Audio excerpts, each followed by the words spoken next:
The legend of Pangu creating heaven and earth. Pangu separated the heavens from the earth and created many great mountains. Exhausted, he lay down to rest on Mount Tongbai.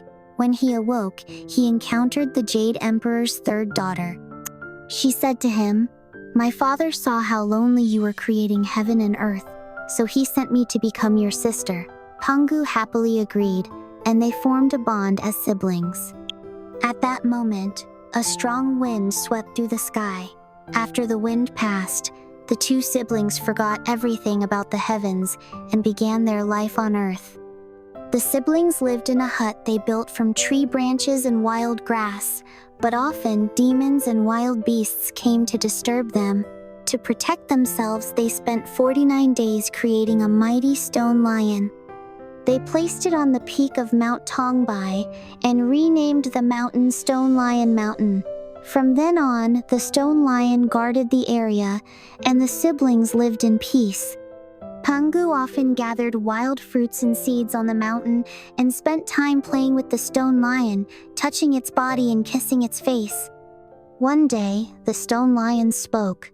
"Pangu, from today onward, you must place a steamed bun in my mouth every day. Don't forget." Pangu agreed. Each day, Pangu's sister made steamed buns, and Pangu delivered them to the stone lion. After 49 days, the stone lion spoke again. "Pangu, stop giving me buns. When you see my eyes turn red, quickly call your sister, and both of you must climb into my stomach." Before long, Pangu noticed the lion's eyes glowing red. He rushed to call his sister. The sky grew dark, and thick clouds rolled in. The stone lion's eyes flashed like lightning, guiding the siblings as they ran toward it. As they reached the lion, rain began to pour, and the lion opened its mouth, swallowing them both. Suddenly, lightning and thunder filled the sky, followed by torrential rain and fierce winds. The rain poured so heavily that it tore a long gash in the sky, flooding the earth. Trees were submerged and mountains crumbled, but Stone Lion Mountain rose higher and higher with the floodwaters, nearly touching the heavens. The rain lasted 49 days. The siblings stayed inside the stone lion's belly, surviving on the 49 steamed buns. When the rain stopped, the lion opened its mouth and released them. Seeing the flooded land, Pangu asked the lion, "Is this a punishment from the Jade Emperor for something we've done wrong?" The lion explained, "Your sister is the Jade Emperor's third daughter. After she descended to earth, a malevolent heavenly general, angry that he was forbidden to follow, conspired with the thunder god, rain god, and wind goddess to tear the sky and flood the earth, intending to destroy you both." The siblings thanked the lion for saving their lives, and the lion said, "If you wish to live on, you must mend the sky." The siblings asked, "What can we use to mend it?" The lion replied, "The handle of Pangu's axe will serve as the golden needle, and the vines on this mountain will make the golden thread. Hurry! If you delay, the waters will submerge even this mountain's peak." Standing on the lion's back, the siblings braved the storm. One wielded the needle, and the other threaded the vines, patching the sky piece by piece. Though the sky was riddled with holes, they eventually repaired it. The needle holes left tiny spots which became the stars in the Milky Way, marking the places where Pangu and his sister had mended the heavens. With the sky mended, the rain ceased, but floodwaters still covered the earth. Looking closer, they discovered 9 evil dragons stirring the waters. To stop the flood, Pangu used his divine axe, and his sister twisted thick ropes from vines. Together, they subdued and bound the dragons, finally making the waters recede. After the flood, the siblings returned to the stone lion, who said, "The Jade Emperor granted me a soul to assist you, but before I return to the heavens, I must address one last matter."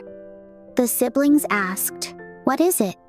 The lion replied, "You two are the only people on earth. If you don't become a couple, the human race will perish. I urge you to marry and ensure future generations." The siblings refused, saying, "We are brother and sister. How can we marry?"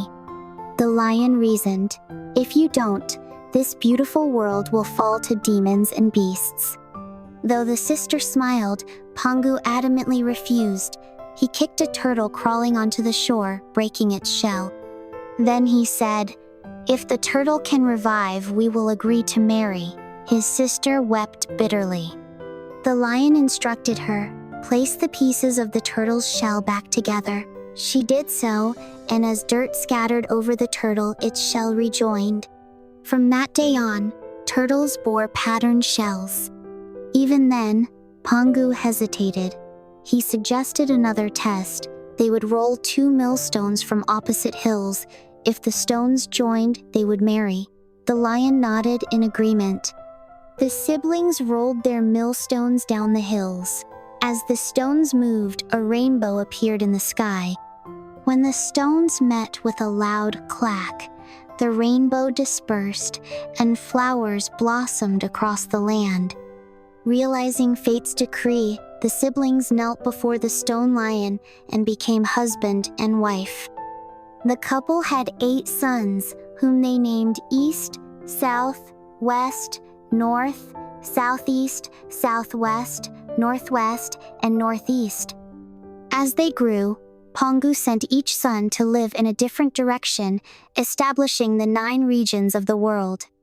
When their sons passed away, Pangu searched tirelessly for their spirits, eventually gathering them at Stone Lion Mountain and burying them there. Today, the majestic 8 Suns Mountain still stands south of Pangu Mountain, with each peak said to represent one of their sons. After losing their sons, Pangu and his wife began molding figures from clay. Once shaped, the clay figures came to life, able to move, speak, and call them father and mother. One day, they decided to name the clay figures. Those on peach trees were named Peach. Those on plum trees became Plum. Those on stones were named Stone, and those by the river were called River. Thus, humanity spread across the earth, with each surname reflecting their origin. Over time, Pangu's story became legend, celebrated in temples and retold for generations to come.